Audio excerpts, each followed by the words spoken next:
Hi! In front of me is Motorola Moto G Pure, and today I would like to show you how you can switch on or off location of this Motorola. First of all, go into Tab menu.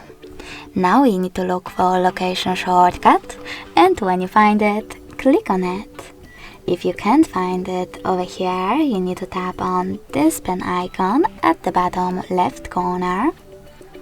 Scroll down, look for it here, and when you find it, hold it and drag it to the top.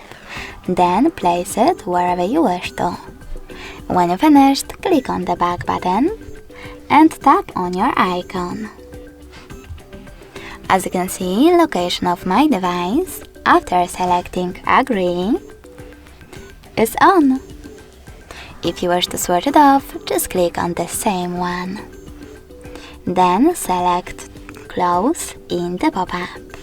Now go into Settings, and if you wish to manage location from Settings, scroll all the way down. Then select Location section, so CRMS click, and manage it by this switcher next to Use Location. Thanks so much for watching. If you enjoyed this video, leave a like, comment and subscribe. Bye!